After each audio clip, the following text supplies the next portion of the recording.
noite. É uma satisfação entrar na casa de vocês esta noite para falar de uma coisa muito boa. Eu espero que todos estejam bem.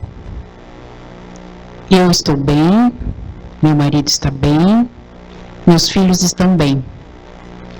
Momentos difíceis, de isolamento, mas nós temos um Deus que preenche todos os espaços da nossa vida. Vou fazer uma oração para que esta palavra que será lida, que será falada, ela encontre espaço dentro da sua casa e da sua vida. Senhor nosso Deus e Pai, é com temor e tremor que trago esta palavra para o teu povo. Um povo que neste momento está recolhido, está em isolamento, em afastamento social, cada um na sua casa. Sabemos, Senhor, que a igreja não é o templo. A igreja somos nós. Nós, cada um que está na sua casa é a igreja. E que esta palavra alcance a igreja. Senhor, renova a alegria, dai-nos entendimento, que o teu Espírito Santo, Senhor, possa se apossar deste momento e fazer a obra que tu quer fazer. Eu peço, Pai, a tua bênção sobre este momento, em nome de Jesus. Amém. Eu vou ler em Mateus 11, 12.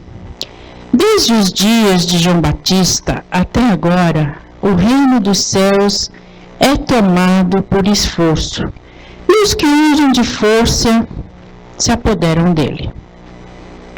Em Lucas 16:16 diz assim: a lei e os profetas vigoraram até João. Desde esse tempo, vem sendo anunciado o evangelho do reino de Deus. E todo homem se esforça por entrar nele. João Batista foi o último dos profetas antes de Cristo. E ele ainda, naquele momento, estava numa dispensação, que era a dispensação da lei. O que é dispensação? Dispensação é um período de tempo, longo ou curto, no qual, através de uma lei fixa, Deus prova a humanidade. Ou ato ou efeito de dispensar, dispensa. Ou ato ou efeito de distribuir, dividir e repartir. Tivemos dispensações da inocência, da consciência, governo humano, patriarcal ou promessa, mosaico, que era a lei, que onde Jesus nasceu na lei. E depois nós temos a dispensação da graça e depois a dispensação do reino. Hoje nós vivemos na dispensação da graça. Por que estou falando isso?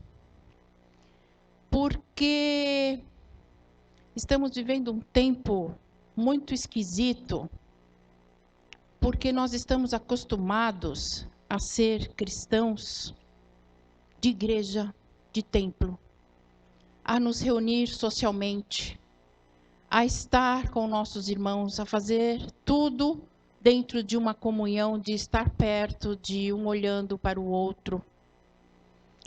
E agora, neste momento deste vírus, nós estamos separados. Como ser igreja separado? Como falar do reino de Deus? Como se apoderar do reino de Deus nesse tempo tão difícil? Tenho visto pessoas desesperadas. Tenho visto pessoas correndo atrás de psicólogos, psiquiatras.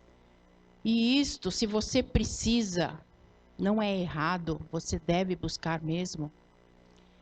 Mas eu vejo que nós precisamos de algo para viver esse tempo. Do que precisamos?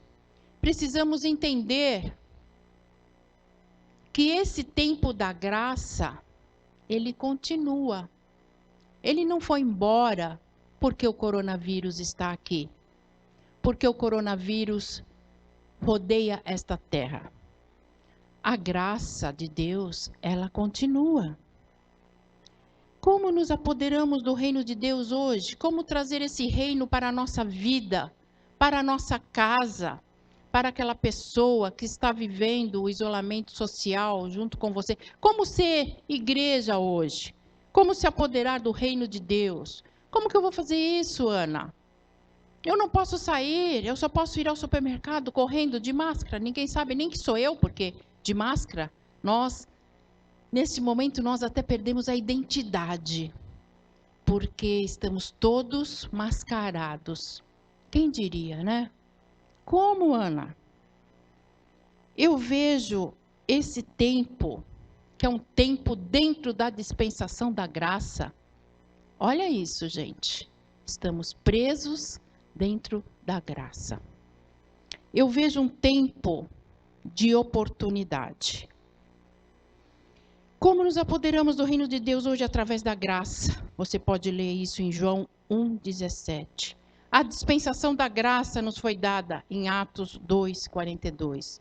Temos que buscar aquilo que vem junto com a graça, porque na lei nós tínhamos que cumprir a lei. Como é que é isso?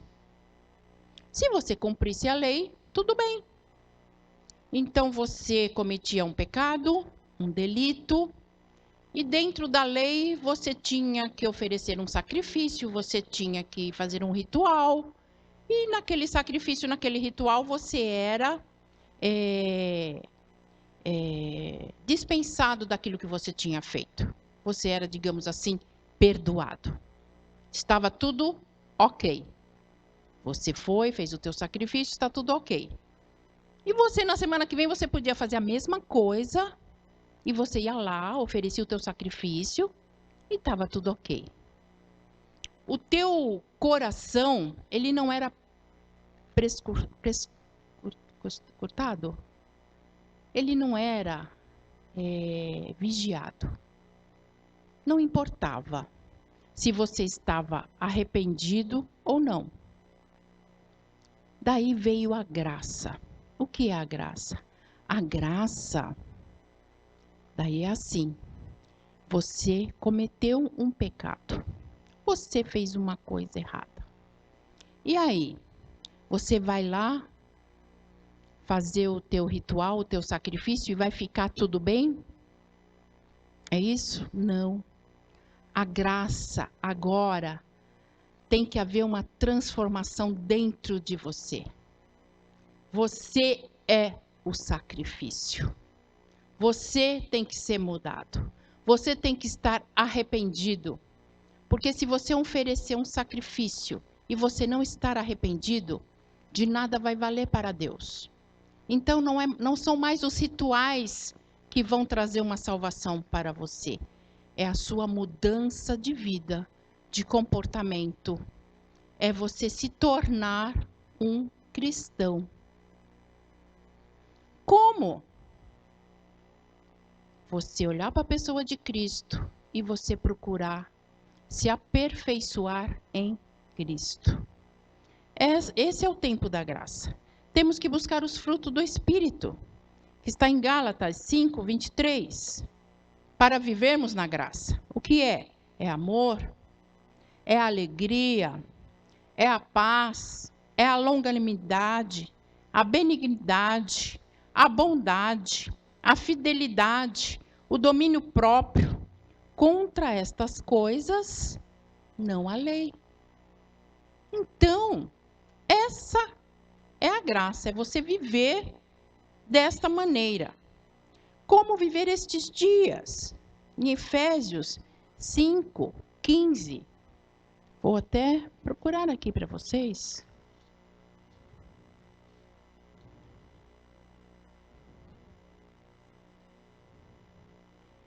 Tenham cuidado com a maneira como vocês vivem.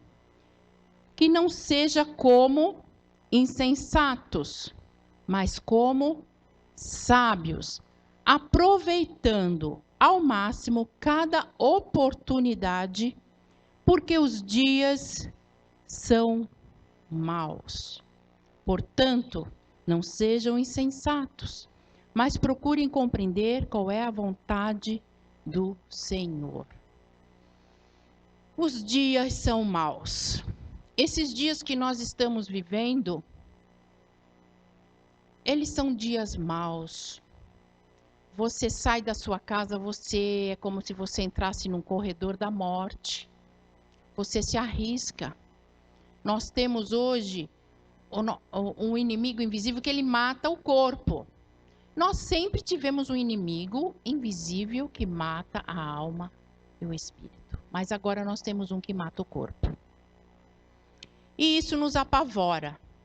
E isso tira da gente o nosso equilíbrio, o nosso centro.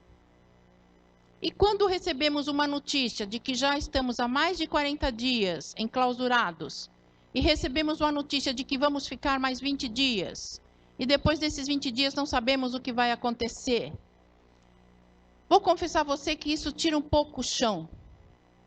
Eu, quando recebi essa notícia ontem, era uma notícia que eu já sabia. Eu sabia que ia acontecer.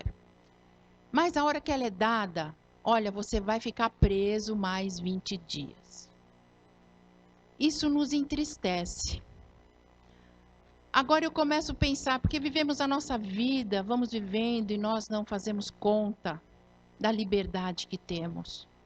O homem, ele não foi feito para ser enclausurado. Quando Deus fez o homem, colocou esse homem num jardim, num paraíso. Esse homem, ele cuidava das plantas, dos animais, ele deu nome para esses animais.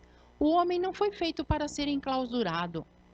Isso é terrível para nós. E daí eu fico pensando, poxa vida, né? A vida passa pela gente, eu fico pensando, quando uma pessoa faz um delito, tal, vai para um julgamento e tal, e ela é julgada, e ela pega, digamos assim, prisão perpétua.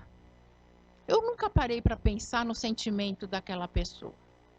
E eu penso assim, tá certo, fez tal coisa, tem que ficar lá mesmo. Continuo pensando assim, que a pessoa tem que ser julgada dentro da lei. Mas o sentimento, hoje, talvez eu tenha o mesmo sentimento dessa pessoa. Eu estou presa dentro da minha casa. Não é uma casa ruim. Eu tenho comida na minha mesa, mas me falta a liberdade. Como encontrar liberdade nesses dias? Daí nós temos que ir lá, quando Paulo diz, 2 Coríntios, aliás, não foi bem Paulo que diz, mas ele estava nesse contexto. Em 12, 8, 9. 2 Coríntios, vamos ler, vai.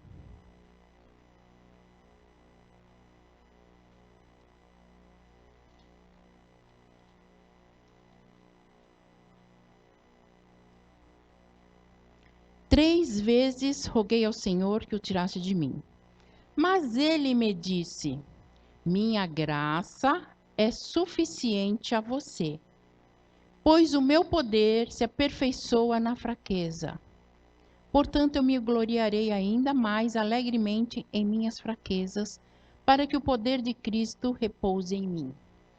Então, o que Deus está falando para nós hoje? Olha, não chore pela tua liberdade. A minha graça te basta. Eu te sustento. Eu te guardo. Eu te dou o alimento que você precisa. Porque às vezes ficamos tão desesperados. Eu tenho visto cristãos desesperados com o que vai comer. Eu preciso voltar a trabalhar porque senão eu não vou ter o que comer. Eu quero dizer para você que o que você tem comido até hoje é fruto do seu trabalho, mas foi Deus quem permitiu você trabalhar. Foi Deus quem te deu esse alimento. Foi Deus quem te alimentou. Não pense que foi a força do teu braço. Não pense que você se alimentava porque você trabalhava. O Senhor te sustentava. Agora, o Senhor te sustentava Ele não vai te sustentar agora? Agora em que realmente você precisa. O nosso Deus é um Deus de milagre. E para acontecer o milagre, você tem que estar numa situação de precisar do milagre. É fácil você dizer que Deus te sustenta quando você está bem empregado, quando o seu pagamento cai direitinho na sua conta naquele dia, e você tem fatura, você vai ao mercado, e daí você diz que Deus te sustenta. É fácil. Mas e quando você não está nessa situação? Você está em isolamento, você não pode trabalhar, você está desempregado, e as possibilidades de você agir pela força do seu braço são mínimas. É nesse momento que você precisa do milagre. É nesse momento que Deus se manifesta na sua vida. É nesse momento que Deus vai te sustentar. Aquietai-vos.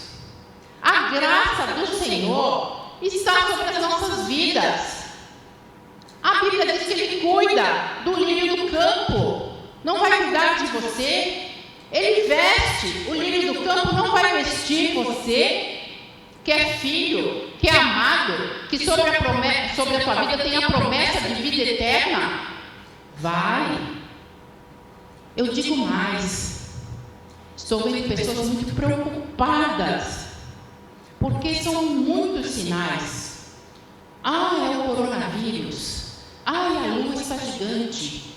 Tem uma luz em volta da lua. Tais dias vai escurecer. E teve um tremor de terra aí não sei aonde. Estamos vendo os nossos amigos. São muitos sinais.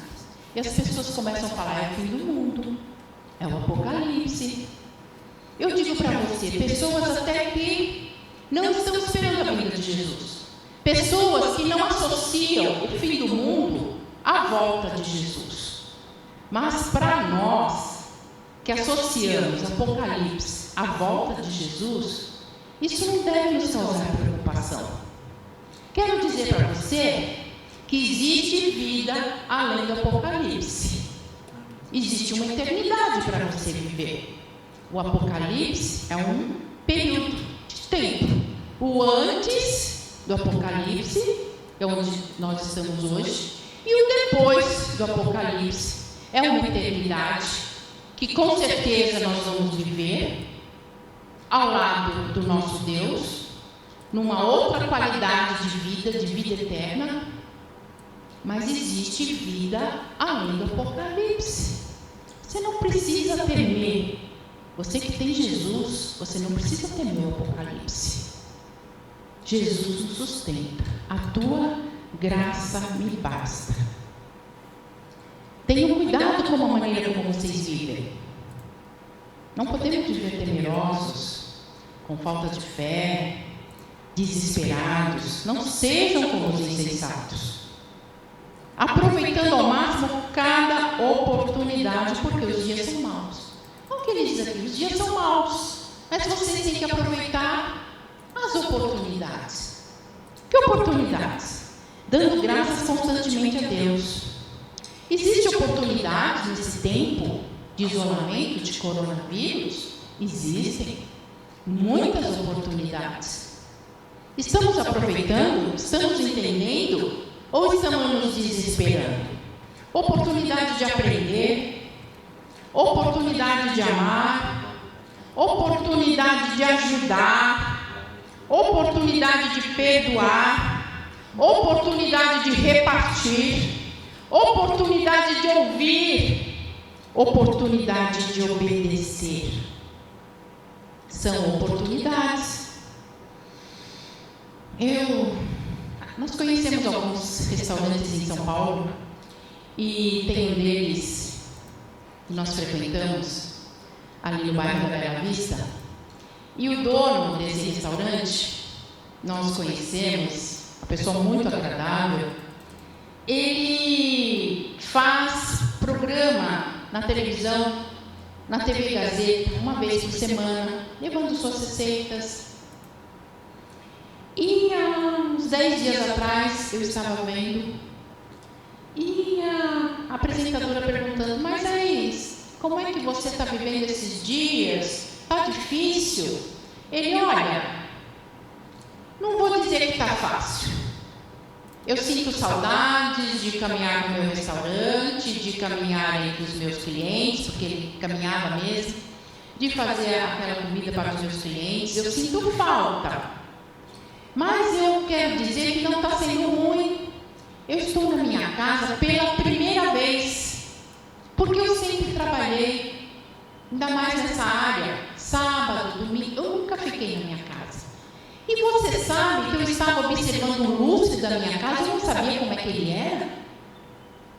Você sabe que a luz da minha estante, ela acende, eu não sabia. Eu sento na minha cadeira e o meu cachorro senta ao meu lado e aí eu fico com ele. Eu nunca fiz isso. Temos tido alguns problemas, tenho filho adolescente, tem hora que a situação fica meio pesada, mas nós temos contornado. E eu quero falar para você que eu não estou achando ruim. Eu estou aprendendo. Eu estou conhecendo a minha família dentro de casa, eu estou conhecendo a minha casa. Quero dizer para você que essa pessoa ela está aproveitando essa oportunidade. Ela não está reclamando, ela não está fazendo uma carreata, eu vou, meu restaurante vai falir, eu vou passar fome. Não foi isso que ele falou. E isso me tocou. Eu falei, poxa vida, ele podia estar fazendo muitas reclamações, porque o restaurante dele está fechado, mas ele não está. Ele está aprendendo. Nós temos oportunidade nesse tempo. É um tempo da graça.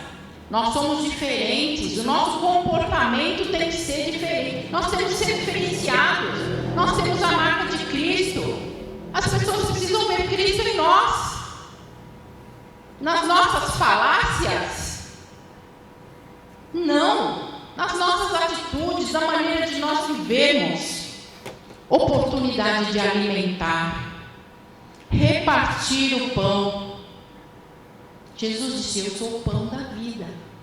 Talvez você não tenha um pão, literalmente, mas você pode falar de Jesus, você pode repartir Jesus. Olha, Jesus existe. Jesus é o pão da vida. Ele pode te socorrer. Muito mais do que isso, ele pode te dar uma vida além do Apocalipse. Está com medo do fim do mundo? Tem medo não. Procure conhecer Jesus. Oportunidade de saciar a sede. As pessoas, eu tenho visto pessoas com sede. E agora, elas são fartas, mas elas estão com sede. Sede do quê? Sede de uma palavra de ânimo.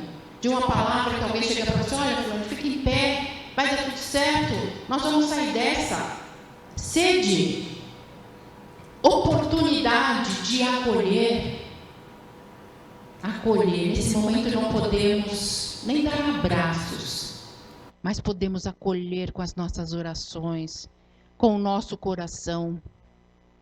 Podemos, eu tenho visto nas redes sociais, tem pessoas que têm colocado lá, olha, eu tenho pouco. Estamos vendo uma situação difícil. Mas se você precisar de 1 quilo de farinha, entre em contato comigo. E eu vou repartir a minha farinha com você. Tenho visto isso. Eu acho isso tão bonito. Sabe? Porque é essa atitude que nós temos que ter. E não esconder a sua farinha e não repartir com ninguém. Nós temos oportunidade de vestir. Vestir é... Quando eu falo em vestir, eu penso assim, vestir é você honrar uma pessoa, você veste ela de respeito, de honra. Você coloca roupas nela, é como aquele pai, quando o filho chegou, aquele filho pródigo, ele fez questão de vestir aquele filho. É você tirar aquele filho daquela condição de miséria e colocar ele numa posição de honra, vestir. Vestir pessoas. Eu trabalho com design de moda, com costura. Eu faço vestidos de noiva, madrinhas. roupas muito trabalhadas, detalhadas, difíceis. E foi engraçado esses dias porque eu tive que deixar os vestidos e fazer máscaras. E eu acabei entendendo que, como uma costureira de máscaras, eu sou uma excelente estilista de noivas. Muito difícil fazer máscaras. Mas vestir. E nesse meu trabalho de noivas, muitas. Vestido de noiva é um produto que custa muito caro. Custa muito caro. Mas eu fiz muitos vestidos de noiva de graça. Não cobrei nada. De pessoas que eu conheço, de amigos, de pessoas que eu sabia que não tinham condições de pagar. Eu fiz. E as pessoas às vezes chegavam para mim: Ana, você vai fazer de graça? Eu falei: vou fazer de graça. Mas você poderia cobrar pelo menos o material. Eu falei: não vou cobrar nada. Eu vou vestir essa pessoa. Quando ela entrar na igreja, ela vai estar linda, cheia de honra, de respeito. E eu vou vestir essa pessoa. Eu faço questão. Eu fiz isso muitas vezes. Então nós temos que vestir as pessoas. Cuidar do enfermo. Orar por ele. Eu não tenho condição de... Tá, hoje nós estamos no isolamento. Você pode orar por esse enfermo. Você pode ligar para ele. Você pode tentar renovar as forças dele. Falar para você que tem pessoas que eu conheço que estão com coronavírus. E nós estamos lá ligando: olha, você vai sair dessa. Creia em Deus. Seja forte, corajoso. Cuidar do enfermo. Ter comunhão. Ana, como ter comunhão? Nós estamos em isolamento. Olha, vou falar para vocês que hoje a gente tem uma arma maravilhosa que podemos usar, que é a internet, as redes sociais. Tem um grupo de Déboras que tem perto de 30 mulheres. Todo dia, uma manda uma mensagem de vídeo. Às vezes a mensagem é toda picotada, porque nós estamos aprendendo, é difícil. Mas todo dia uma tem uma palavra. E esse grupo tem me levantado. Não só me levantado, mas ele tem trazido até um orgulho santo. Eu falo: que mulheres de Deus, preparadas. Olha a palavra dessa mulher hoje, daquela e daquela.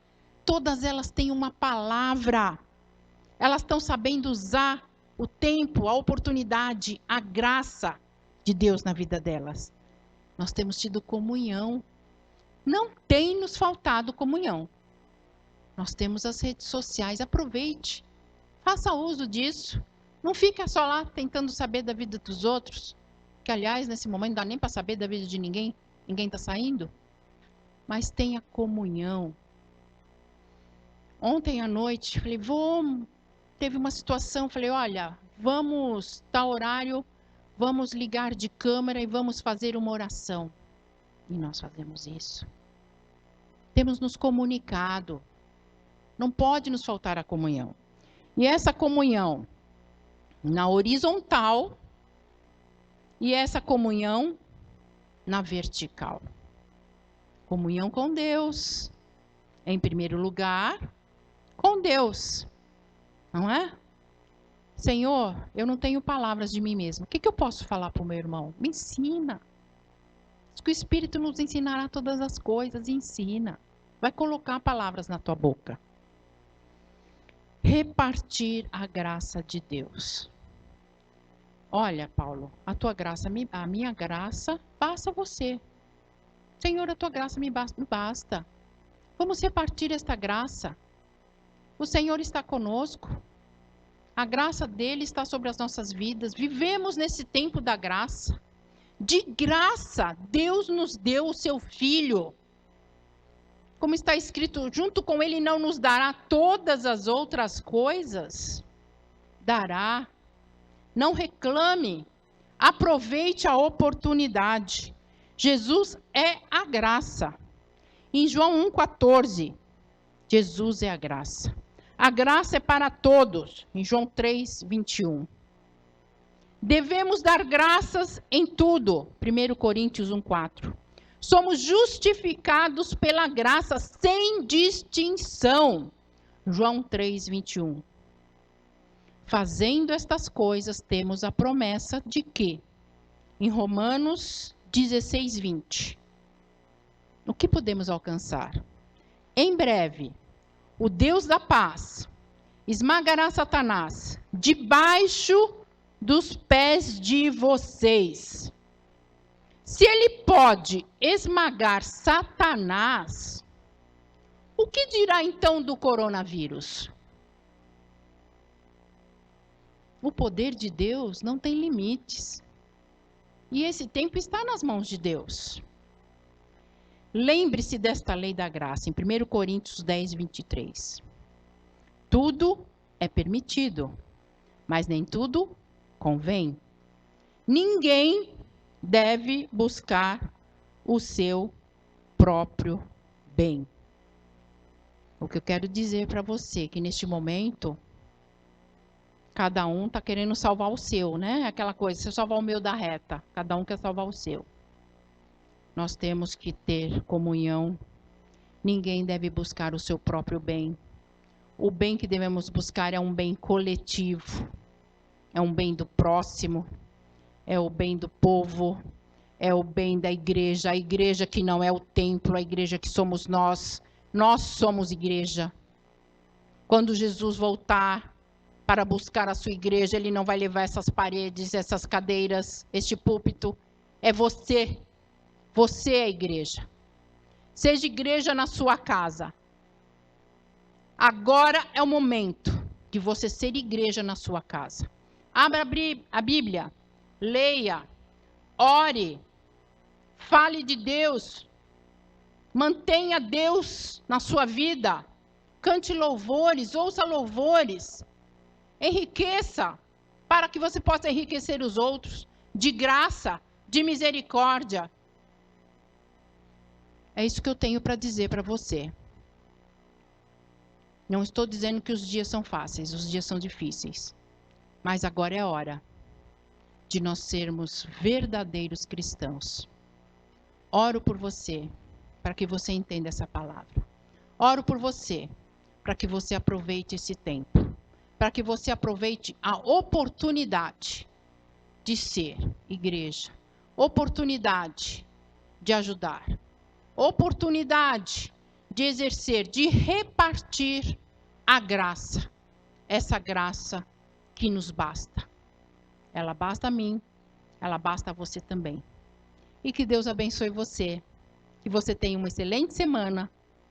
Que Deus encha a tua vida de graça, de sabedoria, de bondade. E que Ele supra cada necessidade de você. Boa noite. Deus te abençoe. Amém.